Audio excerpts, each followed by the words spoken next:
शाश्वताय मृत्यवे ब्रह्मविद्याचार्याय नचिकेतसे च।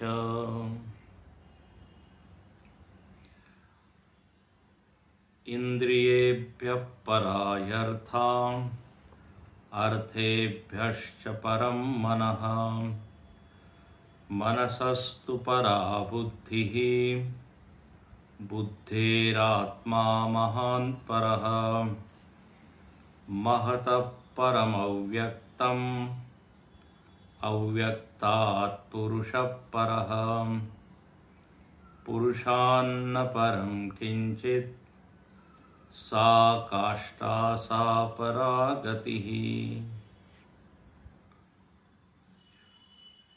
अधुना यत् पदं गन्तव्यं तस्य इंद्रियाणि स्थूलानि आरभ्य सूक्ष्म तारतम्यक्रमेण प्रत्यगात्मतया अधिगमः कर्तव्य इति एवं अर्थम इदम आरभ्यते।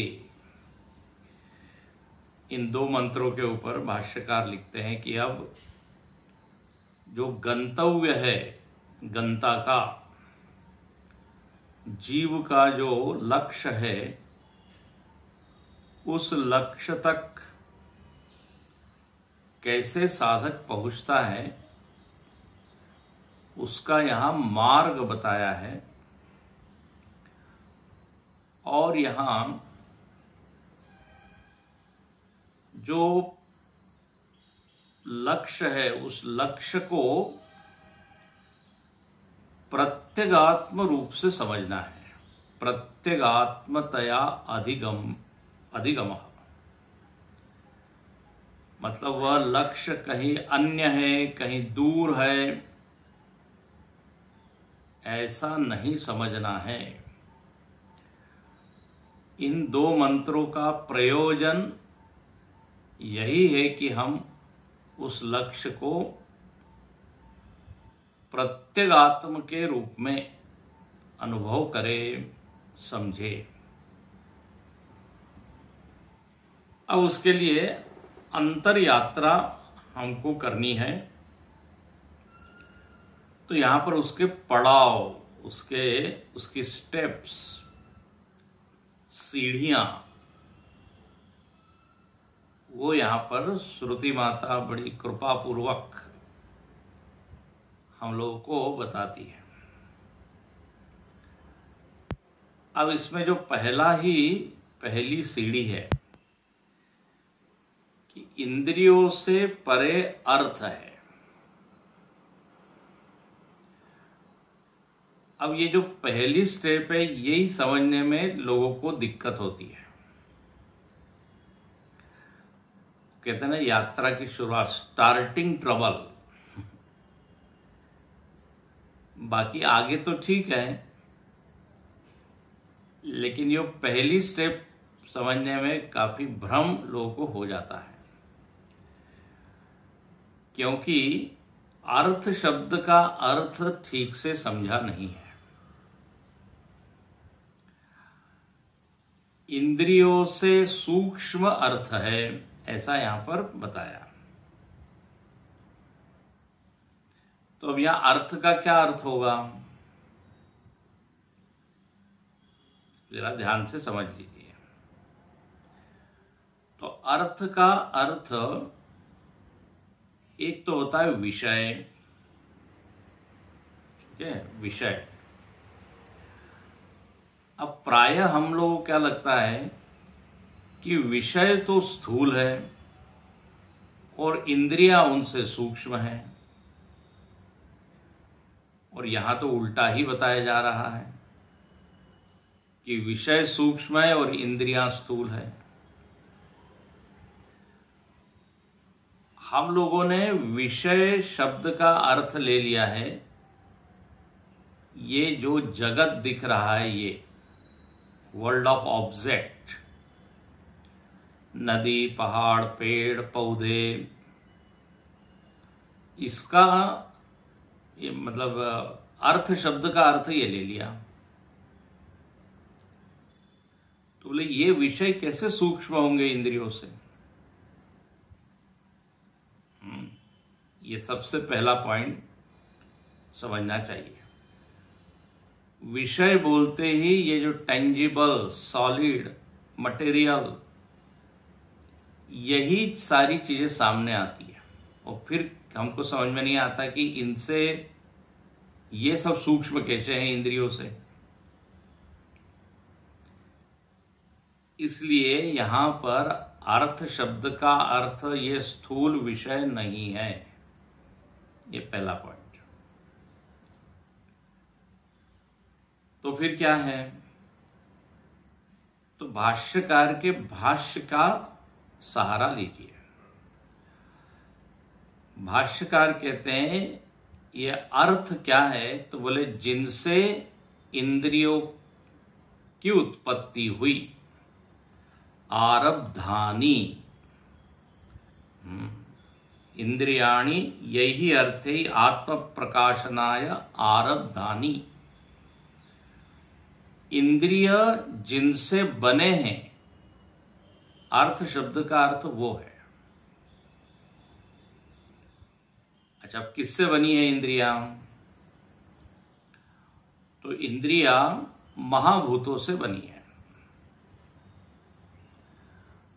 अब महाभूतों के दो रूप होते हैं,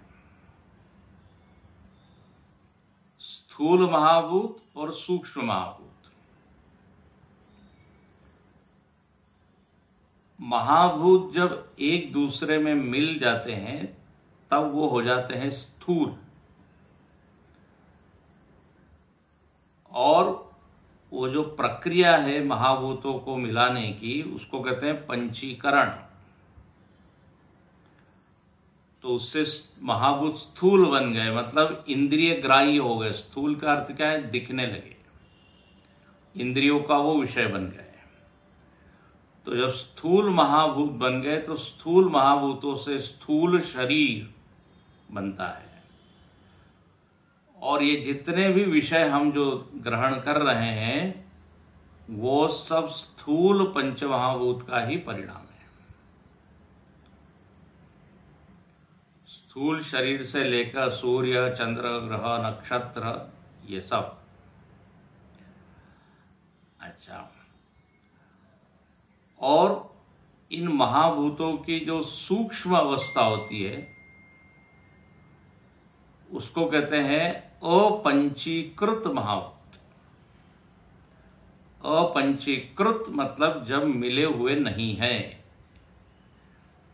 अब ये सारा विषय आपको अधिक स्पष्ट होगा यदि आप प्रकरण ग्रंथ पढ़ें, तो तत्वबोध आदि ग्रंथ पढ़िए। तो सूक्ष्म महाभूत जो है उनको कहते हैं अपंचीकृत महाभूत, उन्हीं को कहते हैं तन्मात्रा। तन्मात्रा का अर्थ होता है तदएव मात्रा। आकाश आकाश में ये, वायु वायु में ये, उनमें मिक्सिंग नहीं हुआ है।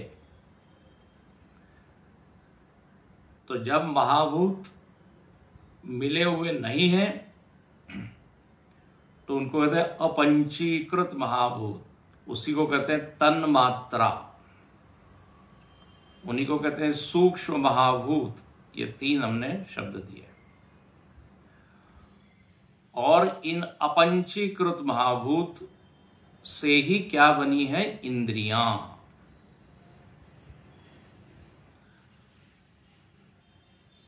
आकाश, वायु, अग्नि, जल, पृथ्वी, एक एक महाभूत से एक एक इंद्रिय की उत्पत्ति हुई है। और जब मैं कह रहा हूं महाभूत तो सूक्ष्म महाभूत, ये ध्यान रखिए। तो जैसे नासिका पृथ्वी से हुई है, फिर रसनेन्द्रिय जल से हुई है, फिर अग्नि तन्मात्रा से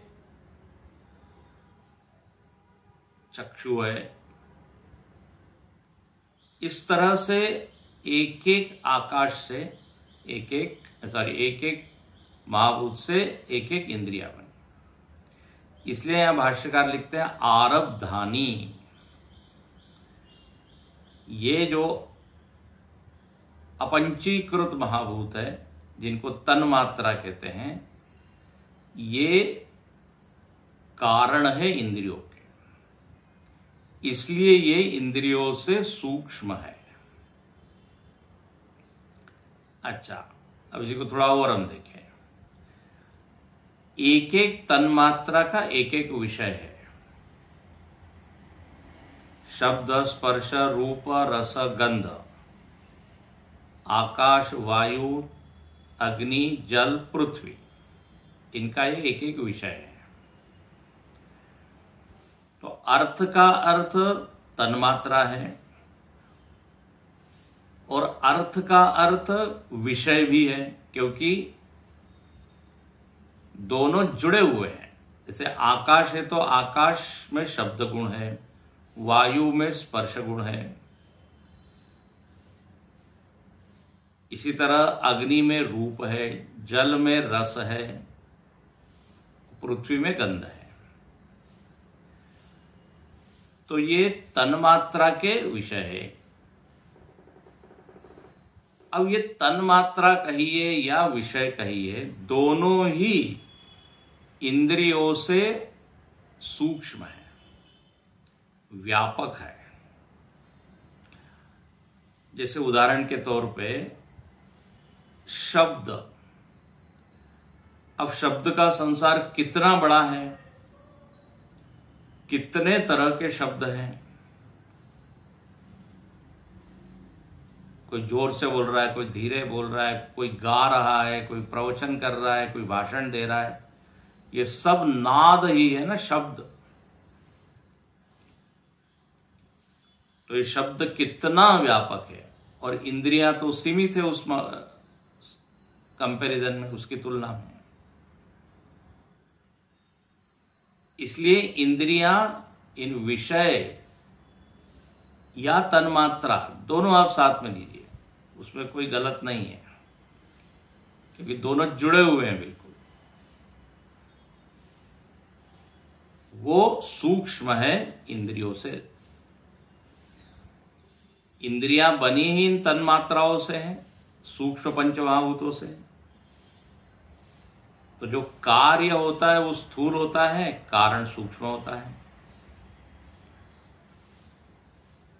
इसलिए इंद्रियां स्थूल है। और इन तन्मात्राओं के विषय आप देखिए तो कहीं ज्यादा व्यापक है। कितने तरह के स्पर्श है, कितने तरह के रस है, कितने तरह की गंध है। तो इसलिए यहां पर कहा कि इंद्रियेभ्यः परार्यर्थाः, इंद्रियों से परे अर्थ है। ये सूक्ष्म महाभूत है। सूक्ष्म महाभूत और विषय दोनों साथ में आप रखिए। जैसे आप शक्कर बोलते ही मिठास साथ में आता है कि नहीं? शक्कर का गुण है मिठास, तो शक्कर यदि आपने खाई तो मिठास का स्वाद आएगा, उसको आप अलग सेपरेट नहीं कर सकते। गुण गुणी संबंध है। गुणी जो है वो वस्तु है और उसका गुण है। तो जल का है रस, पृथ्वी का है गंध। तो ये सूक्ष्म महाभूत और उनके विषय इंद्रियों से अधिक व्यापक है, सूक्ष्म है, प्रत्यक है। प्रत्यक का अर्थ कल हमने देखा था कि जिसके बिना वो वस्तु न रहे। तो ये सूक्ष्म महाभूत के बिना इंद्रियां रह पाएगी क्या? नहीं रह पाएगी। उनका अस्तित्व तो उसी पर निर्भर है। इसलिए ये जो अर्थ है ये इंद्रिय से सूक्ष्म है। तो इसको आप पक्का कर लीजिए। अच्छा, उसके बाद अब कहते हैं ये जो पंच तन्मात्रा, पंच महाभूत या विषय, ये ग्रहण नहीं होते यदि इंद्रियां, ये ग्रहण हो रहे हैं किसके कारण? इंद्रियों के कारण। इसलिए लिखते हैं आत्म प्रकाशनाय। तो पहले तन्मात्राएं आई, फिर इंद्रियां आई। तन्मात्राओं को फिर इंद्रियों के द्वारा जाना जाता है। अब तन्मात्राओं को जाना जाता है मतलब विषयों को जाना जाता है। कल भी हमने बताया था, इंद्रियों से आप महाभूत को नहीं जानते, महाभूत के विषयों को जानते हैं। तो इस तरह पहले ये पंचमहाभूत आए, उनके साथ विषय लगे हुए हैं, विषय सहित वो पंच तन्मात्राएं, और उन तन्मात्राओं से ये इंद्रियां बनी, और अब इंद्रियां इनको ग्रहण कर रही है। अच्छा, इंद्रिय से परे क्या है? तो बोले मन। कल हमने इसका अर्थ बताया था, इंद्रियों के इंद्रिया जो है मन के अधीन है, इसलिए मन उससे सूक्ष्म है, परे है। और कल हमने विचार किया था भाष्यकार के शब्दों के सहारे कि जो परता है, परता, उसकी 3 कसौटियां हैं। फिर रिपीट कर देते हैं। जब हम कहते हैं ये इससे परे हैं, तो 3 चीजें जाननी चाहिए, सूक्ष्म है, महान है और प्रत्यगात्मा है, जिसके बिना वो वस्तु नहीं रहेगी, लेकिन प्रत्यगात्मा। तो इंद्रिय मन के अधीन, मन बुद्धि के अधीन। मन में संकल्प विकल्प है, लेकिन उससे ऊंचा स्थान बुद्धि का है, क्योंकि बुद्धि के निर्णय के बिना वो संकल्प केवल संकल्प ही बने रहते हैं, उनका क्रियान्वयन नहीं होता, उनको एक्चुअल हम व्यवहार में नहीं ला पाते जब तक बुद्धि निर्णय, निष्कर्ष, डिसीजन न दे दे। इसलिए बुद्धि को परे कहा। अब बुद्धि से भी जो सूक्ष्म है उसको कहा हिरण्यगर्भ। अब ये हिरण्यगर्भ भी एक ऐसा विषय जो उलझा है। 2-3 ऐसे वेदांत के विषय है जो लोगों को ठीक से समझ में नहीं आते। एक है कारण शरीर, ये भी एक ऐसा विषय नहीं समझ में आता। दूसरा है हिरण्यगर्भ, कई बार माया, वो भी ठीक से समझ में आती नहीं। खैर, तो हिरण्यगर्भ मतलब क्या है?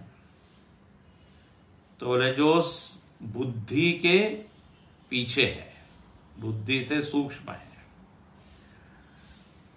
अब देखिए, हम लोगों के पास एक एक बुद्धि मिली हुई है।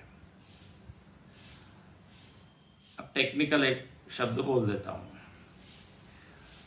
इस बुद्धि के साथ जब अपना तादात्म्य होता है, आत्म चैतन्य जब बुद्धि से जुड़ गया है, व्यष्टि बुद्धि से, तो इस आत्म चैतन्य को कह देते हैं तेजस। क्या बोलते हैं? तेजस। जब अपने अंतःकरण से हम जुड़े रहते हैं, सूक्ष्म शरीर जिसको कहते हैं, तो मन बुद्धि सब आ गया उसमें। तो हम जब इस व्यष्टि सूक्ष्म शरीर या व्यष्टि बुद्धि, अब यहां बुद्धि लीजिए, उससे जब हम जुड़ते हैं तो हमारा नाम होता है तेजस। ऐसे ही यही चैतन्य जब समष्टि बुद्धि से जुड़ जाता है, समष्टि बुद्धि से, टेक्निकल इसको बोलते हैं, उपहित हो जाता है, consciousness conditioned by total mind. चैतन्य का तादात्म्य किससे हुआ है? समष्टि बुद्धि से। तो वो जो चैतन्य है उसको कह देते हैं हिरण्यगर्भ, जो सबकी बुद्धि से जुड़ा हुआ है, सबकी बुद्धि के पीछे बैठा हुआ है। इसलिए आप भाष्यकार लिखते हैं सर्व प्राणी बुद्धि नाम प्रत्यगात्म भूतत्वात्, सारे भूतों की प्रत्यगात्मा मतलब ये सारी बुद्धियां उसके बिना काम नहीं कर सकती। प्रत्यगात्मा हिरण्यगर्भ। अब एकदम बिल्कुल सरल भाषा में हम हिरण्यगर्भ का अर्थ क्या करते हैं? भगवान, ईश्वर, जो सारी बुद्धियों को जानता है। ये बिल्कुल हमने आसान कर दिया।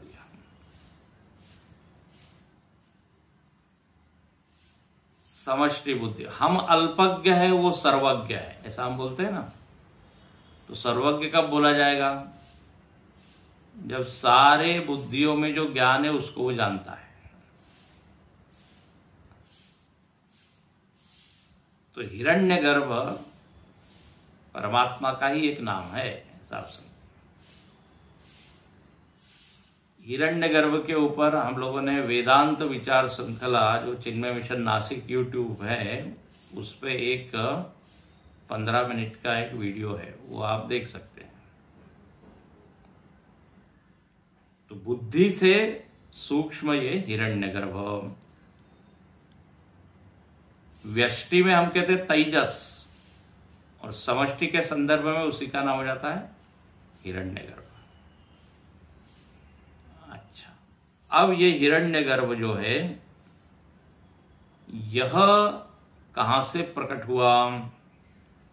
तो बोले अब अगला जो पड़ाव है, अगला स्टेशन वो है अव्यक्त।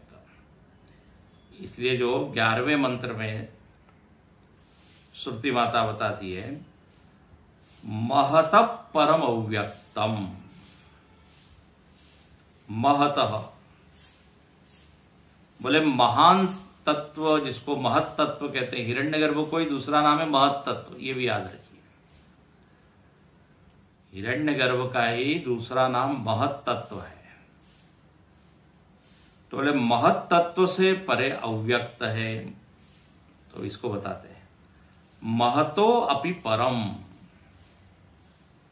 हिरण्यगर्भ से भी परम अव्यक्त है। अब जैसे ही परम शब्द कहा तो भाष्यकार फिर तीनों को लेके आते हैं कि ये अव्यक्त कैसा है? सूक्ष्मतरम, प्रत्यगात्म भूतम, सर्वमहत्तरम च अव्यक्त।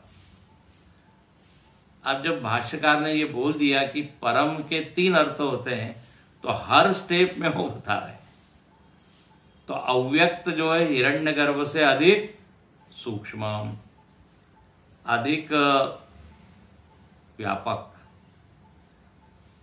और प्रत्यगात्म, अंतरंग। देखो, जब ये सृष्टि होती है तो जो पहला जो प्रकटीकरण जो होता है उसका नाम होता है हिरण्यगर्भ। वही परमात्मा हिरण्यगर्भ के रूप में प्रकट होता है। लेकिन उसके पहले वो कैसा होता है? तो बोले अव्यक्त। इसलिए यहां पर लिखते हैं भाई, कोई भी चीज व्यक्त होती है तो पहली स्टेज उसकी क्या होती है? अव्यक्त। अब जैसे मैं सारे विचार बोल रहा हूं तो विचार आपको समझ में आ रहे हैं, सुन रहे हैं, लेकिन पहले ये विचार हमारे मन में प्रकट हुए कि नहीं? वो अव्यक्त थे, फिर वो व्यक्त हुए, फिर प्रकट हुए। यदि मन में विचार हो ही ना तो व्यक्त कैसे होंगे? मेरी हिंदी भाषा जानू ही नहीं तो ये हिंदी के शब्द में कैसे बोलूंगा? तो अव्यक्त है जो व्यक्त हो रहे हैं। तो ऐसे ही, अच्छा, अव्यक्त जो है सूक्ष्म है कि नहीं? कोई नहीं जानता क्या क्या भाषा, क्या शब्द हमारे भीतर है, सूक्ष्म है। तो यहां पर कहते हैं अव्यक्त। अच्छा, अब ये अव्यक्त अवस्था क्या है? तो इसके ऊपर भाष्यकार लिखते हैं, जगतो बीज भूतम अव्याकृत नाम रूप सतत्वम। इस अव्यक्त का ही दूसरा नाम होता है अव्याकृत, ये भी याद रखिए, अव्याकृत। और ये क्या है? तो बोले जगत के जितने नाम रूप है उन सब की बीजावस्था है, बीज रूप है यह अव्यक्त। जैसे बीज में पूरा पेड़ अव्यक्त है, ऐसे ही इस अव्यक्त में समस्त जगत के नाम रूप आकार सब छिपे हुए हैं। इसलिए भाष्यकार उसको और अच्छा बताते हैं, सर्व कार्य कारण शक्ति समाहार रूपम। बोले इस अव्यक्त में सब चीजें छिपी हुई है। दुनिया में अनेक तरह के कार्य कारण दिखाई देते हैं, बहुत तरह के कार्य कारण है। रोटी बनाई तो रोटी बनाने का कारण क्या है? गेहूं। पुलाव बनाया, उसका कारण क्या है? तो बोले चावल। फिर कपड़ा बनाया तो उसका कारण क्या है? तो बोले कपास। फिर दुनिया में बहुत सारी फैक्ट्रीज है, रॉ मटेरियल आता है, फिर उससे कोई कार्य बनता है। तो ऐसे अनेक तरह के कार्य कारण की परंपराएं पूरे जगत में है, अनंत प्रकार की। घर बना है तो उसका कारण है मिट्टी, सीमेंट, लोहा। तो बोले ये अव्यक्त अवस्था ऐसी है जिसमें सभी कार्य कारण समाहार रूप से छिपे हुए हैं। समाहार मतलब पूरा समूह, अनेक तरह के कार्य कारणों का समूह। और जैसे ही ये व्यक्त होती है सृष्टि, तो फिर ये अलग अलग कार्य कारण दिखने लगते हैं। तो इसलिए लिखते हैं सर्व कार्य कारण शक्ति समाहार रूपम। ये अव्यक्त है, अव्यक्त का ये परिचय दिया जा रहा है। तो पहला परिचय क्या दिया? जगत का बीज है। जगत में जितने नाम रूप प्रकट होने वाले हैं बीज रूप में, वो अव्यक्त में। दूसरा, ये हिरण्यगर्भ से सूक्ष्म है, हिरण्यगर्भ की पहली अवस्था, उसके पहले ये जो अवस्था है वो अव्यक्त है। दूसरा, इसका नाम होता है अव्याकृत। सर्व कार्य कारण शक्ति समाहार रूपम अव्याकृत। देखो फिर आ गया है अव्याकृत। फिर चौथा पॉइंट, इसी अव्याकृत या अव्यक्त का एक नाम होता है आकाश। कहीं कहीं इस अव्यक्त को ही आकाश बोल दिया जाता है। आकाश आदि नाम वाच्यम, ठीक है ना? अब ये याद रखिए, हालांकि आकाश तो व्यक्त चीज है, लेकिन कभी कभी आकाश को भी अव्यक्त बोल दिया जाता है। और यहां पे आनंद गिरी जी महाराज ने उसका उल्लेख किया है। खैर, तो आकाश आदि नाम वाच्य, तो यहां तक हो गया क्या? ये अव्यक्त। और ये अव्यक्त बोले इसके आगे क्या है? तो बोले परमात्मनि ओत प्रोत भावेन समाश्रितम। ये जो अव्यक्त है, ये अव्यक्त परमात्मा में आश्रित है, परमात्मा में आश्रित है। अच्छा, अव्यक्त को एक और नाम दे दें आपके लिए, सरल नाम, परिचित नाम। अव्यक्त को ही बोल देते माया शक्ति, है ना, इसको ही माया बोलते हैं।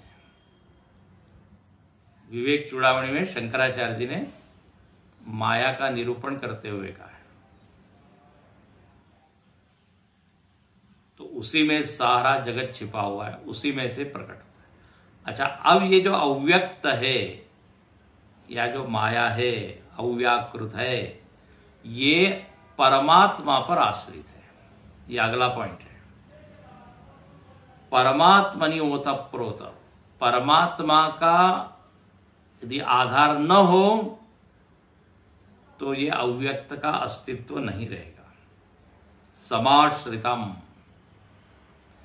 अब हम लोग देखिए गीता में और अन्य ग्रंथों में बार बार ये पढ़ते रहते हैं कि माया स्वतंत्र नहीं है।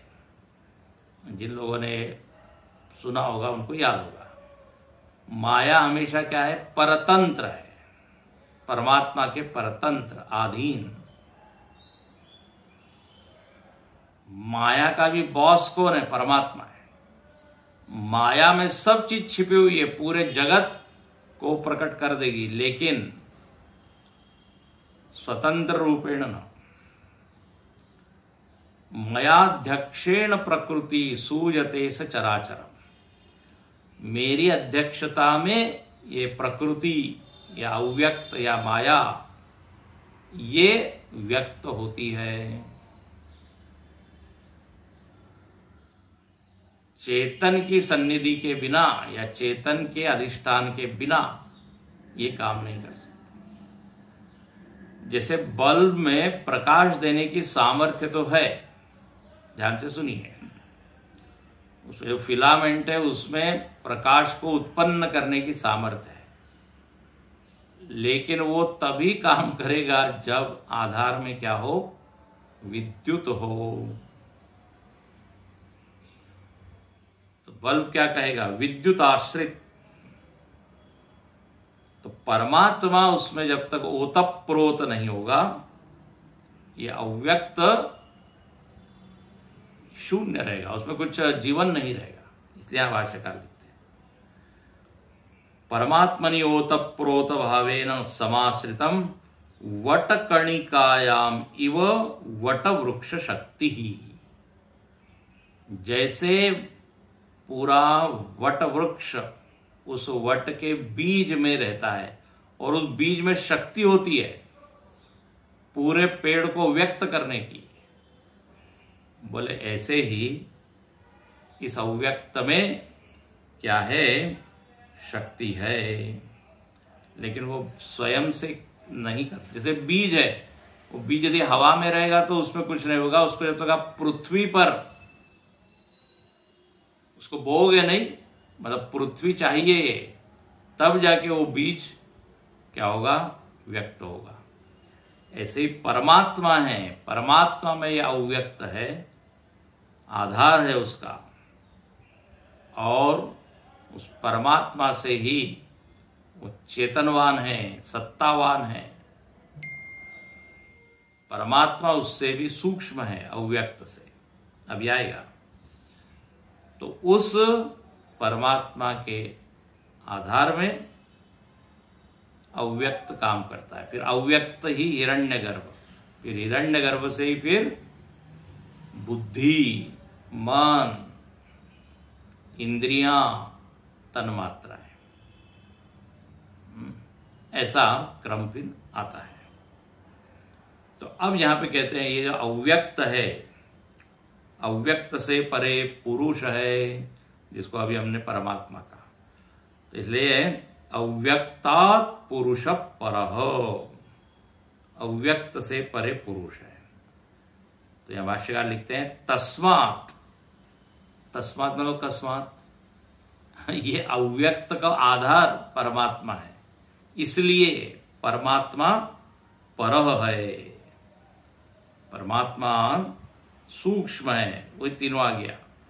तस्माद् अव्यक्तात् परः ततः अन्यस् परः सूक्ष्मतरः सर्व कारणत्वात् प्रत्यगात्मत्वाच्च महाश्च, वही तीनों चीज आ गई।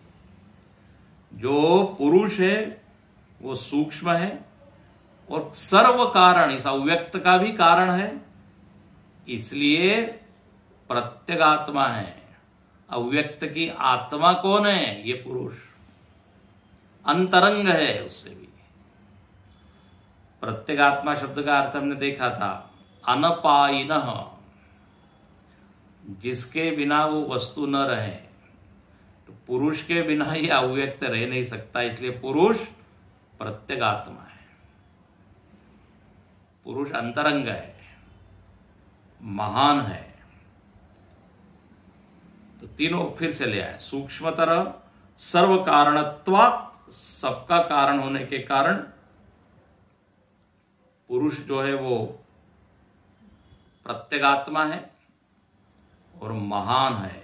अतएव पुरुषः, इसलिए वो जो परम वस्तु उसका नाम है पुरुष। वो पुरुष शब्द का अर्थ भाष्यकार करते हैं कि पुरुष क्यों बोला यहां पे? तो बोले सर्वपूर्णा, ब्यूटीफुल, सर्वपूर्णा, ये सब को पूर्ण करने वाला है। पूर्णात् पुरुष, अव्यक्त, हिरण्यगर्भ, बुद्धि, मन, इंद्रियां, सब जो है इसके कारण जीवित है। पूरा जगत का आत्मा है, जगदात्मा है, चैतन्य है पुरुष। इसके बिना सब चीज अपूर्ण, अधूरी, इसके बिना सब चीज असत हो जाएगी, निरात्मक हो जाएगी। निरात्मक मतलब क्या? शून्य। तो सबको जो पूर्ण कर रहा है, सब में भरा हुआ जो है, बोले वो ये पुरुष है, ये चैतन्य है। तो ये अंतिम क्या हो गया? गंतव्य। तो यदि उल्टा हम चले तो चैतन्य है ये पुरुष, फिर पुरुष से स्थूल अव्यक्त, फिर उसके जब वो व्यक्त हुआ तो हिरण्यगर्भ, फिर क्या हुआ? बुद्धि, मन, इंद्रिय, विषय, ये सब उल्टी यात्रा, रिटर्न जर्नी। लेकिन हमको ऊपर की जर्नी करनी है, अपवर्ड जर्नी करनी है। विषय सबसे सूक्ष्म है, फिर वहां से इंद्रियों तक आइए, फिर इंद्रियों से मन का ध्यान कीजिए। अभी आगे मंत्र आने वाला है। ये तो यहां सिद्धांत बताया, आगे इसी का ध्यान कैसे करना है उसका बहुत ही सुंदर मंत्र आएंगे आगे। अभी केवल ये बता दिया कि ये मार्ग है, ये रास्ता है। प्रैक्टिकल उसको हम कैसे करें तो वो आगे आएगा। अच्छा, तो ये सर्व पूर्णात् पुरुष हो गया। अब किसी ने पूछा इसके भी आगे कुछ है क्या? पुरुष के आगे? तो यहां श्रुति साफ मना करती है, पुरुषान न परम किंचित। देखो, यदि ये वाक्य न लिखा होता तो शायद किसी को कोई कल्पना कर सकता था कि इसके आगे भी कोई हो सकता है। शायद श्रुति न जानती हो। तो श्रुति ने कहा नहीं, हम जानते हैं। ततः अन्यस्य परस्य प्रसंग निवारयन्नाह, बोले इसके आगे का कोई प्रसंग ना आ जाए, आगे की कोई कल्पना न कर ले, इसलिए श्रुति क्या कहती है? पुरुषान न परम किंचित इति। इसलिए निषेध मुख से यहां पर श्रुति ने बिल्कुल मना कर दिया। बोले बस इससे आगे और कोई लक्ष्य हो नहीं सकता। ये सब का मूल है, सबसे पहले ये, उसके बाद सब कुछ है। इसलिए कहते हैं सा काष्ठा सा परागति, पराकाष्ठा है और जीव की सर्वोत्कृष्ट गति है, पराम गतिम। आपको बताया था कि गतियां तो व्यक्ति की बहुत होती है, स्वर्ग में जा रहा है, वैकुंठ में जा रहा है, मालूम नहीं कहाँ कहाँ, एक स्टेज से दूसरी स्टेज में जा रहा है। इसी जीवन में हम देखते हैं गरीब से अमीर बन रहा है, ये भी एक गति है। लेकिन बोले परम गति कौन सी है? तो परम गति ये पुरुष में स्थित होना, पुरुष को जान लेना। परम क्यों कहा उसको परम गति? पीछे चर्चा हो चुकी है, क्योंकि बोले यहां से फिर वापस लौटना नहीं होता, इसलिए इसको परम गति कहा है। तो देखो भाष्यकार इसी पे लिखते हैं, यस्मान नास्ति पुरुषात् चिन्मात्र घनात् परम किंचिदपि वस्तु वस्तुअंतरम। बोले जो पुरुष है ये चिन्मात्र है, चैतन्य मात्र, और ये कैसा है? घनात्, घनात् बड़ा अच्छा शब्द है, चिद घन ऐसा कई बार आता है शब्द। घन का अर्थ क्या होता है? सॉलिड। घन का अर्थ यहां पर होगा कि ऐसी कोई भी वस्तु नहीं है जिसमें चैतन्य विद्यमान न हो, घनीभूत है, ठसाठस सब दूर भरा हुआ है। कर्ण कर्ण में है, हम लोग जो बोलते हैं ना कर्ण कर्ण में है, तो बोले यही जैसे घट के कण कण में मिट्टी है, ऐसे यहां पर लिखते हैं चिन्मात्र घनात्। इस चिन्मात्र जो घनीरूप है, इससे और परम किंचित अपि वस्तु अंतरम नास्ति, कोई और वस्तु है नहीं। वस्तु अंतरम मतलब दूसरी वस्तु, अंतर होता है दूसरा। लोक से लोकांतर, एक लोक से दूसरे लोक में जाते हैं तो लोकांतर, देहांतर। संस्कृत में अंतर का अर्थ होता है दूसरा, भिन्न। अंतर का अर्थ डिस्टेंस नहीं होता, मतलब अलग प्रसंग में होता है, लेकिन यहां वो नहीं। तो किंचित अपि वस्तुअंतरम न अस्ति, न अस्ति जोड़ना पड़ेगा। इसके अलावा और कोई वस्तु उससे सूक्ष्म है ऐसा नहीं है। तस्मात् सूक्ष्मत्वम महत्व प्रत्यगात्मत्वानाम सा काष्ठा निष्ठा पर्यवसानम।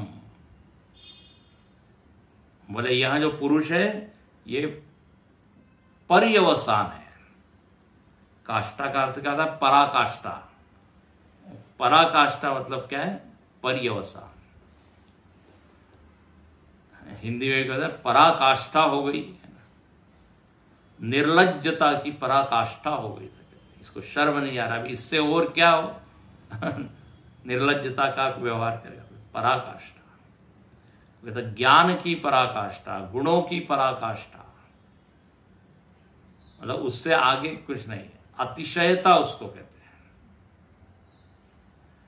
तो सा काष्ठा निष्ठा पर्यवसानम, ये हो गया अंतिम स्टेशन, गंतव्य। इसलिए भाष्यकार यहां अंतिम वाक्य लिखते हैं, अत्र ही इंद्रियेभ्य आरभ्य सूक्ष्मत्वादि परिसमाप्ति ही। बोले ये जो पर पर बता रहे थे, इससे पर, उससे पर, इससे सूक्ष्म, इससे सूक्ष्म, तो ये सूक्ष्मता की परिसमाप्ति कहां पे होती है? इस पुरुष में। इसलिए सा काष्ठा सा परागति। अब परागति के ऊपर लिखते हैं, ये काष्ठा के ऊपर इतना भाष्य लिखा। अतएव च गंतॄणाम सर्वगतिमताम संसारिणाम सा परा प्रकृष्टा गति। बोले चूंकि अब इससे और कोई सूक्ष्म है नहीं, इससे कोई महान है नहीं, इसका कोई और प्रत्यगात्मा है नहीं जिसके कारण पुरुष जीवित रहे। अतएव इसलिए सारे गंताओं की, गंतृणाम सारे यात्रियों की, सारे जीवों की, गंतृणाम सर्वगतिमताम जो लोग गतिमान है, गति कर रहे हैं, यात्रा कर रहे हैं, तीन तीन शब्द देते हैं, गंतृणाम सर्वगतिमताम संसारिणाम। चलो ये थोड़ा अपना परिचित शब्द है। संसारी, और मैं कैसा हूं? संसारी। संसारी का अर्थ कई बार बताया आपको, जो बार बार सॉरी बोले वो संसारी, बार बार दुखी हो रहा है, परेशान हो रहा है। तो ये जो जीव महाराज है, जो कि गंता है, इनकी परागति क्या है? तो बोले इस पुरुष में स्थित हो जाना। ये समझ लेना कि मेरा स्वरूप क्या है? पुरुष है। ये मेरा असली परिचय है। जब तक हम यहां तक नहीं पहुंचते, गतियां चलती रहेगी। संसारिणाम सा परा, परा का अर्थ क्या? प्रकृष्टा, ये बेस्ट गति है, प्रकृष्टा गति है। बोले आप इतनी क्यों तारीफ कर रहे हो इसकी? यहां पर पहुंचने की इतनी तारीफ क्यों? दूसरी भी तो गतियां हैं। बोले उसका कारण है यद गत्वा न निवर्तन्ते इति स्मृते। इसकी स्तुति इसलिए कर रहे हैं कि यहां जाने के बाद फिर वापस लौटना नहीं होता। नहीं तो बार बार नीचे गिर रहे, फिर चढ़ रहे हैं, फिर नीचे गिर रहे हैं, उसको क्या आप परम गति बोलोगे? फिसलन भरी सीढ़ियों पे हम लोग चढ़ते हैं, 4 सीढ़ियां चढ़ी फिर फिसल गए। तो बोले नहीं, एक ऐसी स्थिति है जहां पर पहुंचने के बाद आना नहीं होता, इसलिए इसको परम गति कहा। तो इस तरह यहां पर ये 2 मंत्रों में गंता का गंतव्य क्या है ये बताया, और उस गंतव्य तक पहुंचने में क्या क्या पड़ाव है, क्या क्या सीढ़ियां हैं, ये बताया। अब अभी अभी जो यहां पर बोल दिया कि उस परम तत्व पर पहुंचने के बाद लौटना नहीं होता, ये बोला अभी। तो अगले मंत्र में जाने के पहले भाष्यकार इसके ऊपर एक प्रश्न करते हैं। एक व्यक्ति सुन रहा था ये प्रवचन, उसने कहा ठहरो ठहरो ननु, अगला मंत्र देखिए उसका भाष्य। बोले रुकिए जरा, एक प्रश्न आ रहा है। बोले क्या प्रश्न है? तो जब प्रश्न आता है ना, कोई आक्षेप है, संशय है, तो ननु, ये का हुआ आता है ननु। बोले आपने ये जो बोल दिया कि उसकी गति होती है और फिर आना नहीं होता, बोले जरा रुकिए, आपको एक आपसे पूछना है। बोले क्या? ननु गतिश्चेत अगत्यापि भवितव्यम। बोले सिद्धांत तो ऐसा है कि जहां व्यक्ति पहुंचता है, गति करके जाता है, वहां से अगति भी होती है। या भूल गए क्या? ध्यान से सुनिए, गतिश्चेत अगत्यापि भवितव्यम। कोई जाता है कहीं तो फिर वहां से वापस भी आता है। कथम यस्मात् भूयो न जायते इति। आप कैसा कह रहे हैं कि जाने के बाद लौटना नहीं होता? ये बढ़िया अच्छा प्रश्न है। जैसे कहते हैं ना, संयोग है तो फिर वियोग है, आएंगे तो जाएंगे, आना है तो जाना है, जाएंगे तो फिर आएंगे। ये तो आना जाना ये तो लगा ही रहेगा, कहीं जाके वापस न आए ये तो थोड़ा ठीक नहीं लग रहा है। अच्छा, और वो जाएगा तो जाएगा किसके कारण? प्रयत्न के कारण। ध्यान से सुनना, प्रयत्न के कारण हम कहीं पर पहुंचते हैं, प्रयत्न छोड़ देते हैं तो वापस आ जाते हैं। कोई उपलब्धियां हासिल करते हैं ना, जब तक प्रयत्न करते रहते हैं वो उपलब्धि थी, प्रैक्टिस छोड़ दी तो फिर वापस बैक टू स्क्वायर वन कह देते हैं ना, बैक टू पेवेलियन। इसीलिए तो जब वैकुंठ, स्वर्ग, देवलोक, ब्रह्मलोक इत्यादि की चर्चा करते हैं, तुरंत हम क्या बोलते हैं? अरे ये तो प्रयत्न से साध्य है, तो यहां से वापस आना ही पड़ता है, अनित्य है। तो वो पूर्व पक्षी ने बड़ा अच्छा कहा, बोले इन सब में यदि ये अनित्यता का दोष है, क्योंकि जा रहे हैं तो फिर आएंगे, तो फिर ये दोष तो आप में भी है। आपने लिखा है गत्वा, वहां जाकर, गत्वा शब्द आया है ना, गति,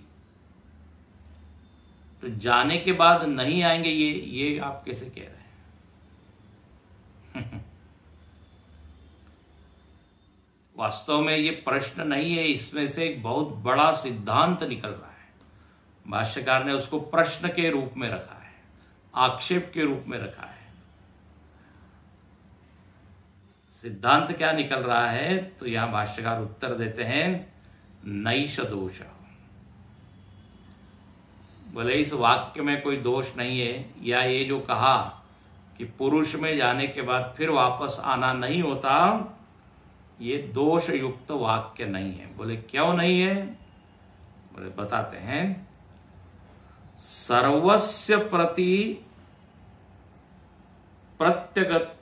प्रत्यगात्मत्वात् अवगति ही एव गति इति उपचर्यते। बस एक वाक्य बोल के मैं पूर्ण करता हूं। बोले यहां पे जो गति शब्द दिया है ना, गति, ये गति शब्द औपचारिक है, फॉर्मल है। गति का यहां पर अर्थ लेना है अवगति, और अवगति का अर्थ होता है जानना। कल इसको अच्छे से बताएंगे। तो पुरुष में गति जब यहां बताई है, तो ऐसा मत समझना कि कहीं उड़ के हम जाएंगे और पुरुष में घुस जाएंगे। उड़ के जाएंगे तो फिर वापस आना ही पड़ेगा। यहां पर गति शब्द का अर्थ गमन नहीं है, गति शब्द का अर्थ है अवगति।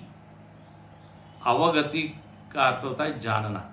ये गति शब्द गम धातु से बनता है, और गम धातु का वैसे तो अर्थ होता है जाना, लेकिन यदि उसके आगे उपसर्ग लगा दे अव, तो अवगति का अर्थ हो जाता है जानना, समझना। अधि उपसर्ग लगा देते हैं अधिगम, अधिगच्छति, तो उसका अर्थ हो जाता है प्राप्त करना। ये गम धातु में अलग अलग उपसर्ग लगाने से अलग अलग अर्थ हो जाते हैं। गम धातु गत्यर्थक है, लेकिन ज्ञानार्थक भी है। तो पुरुष में गति का अर्थ है जाना नहीं, पुरुष को जानना। बस उसको जानने मात्र से आप वहां पहुंच जाते हैं।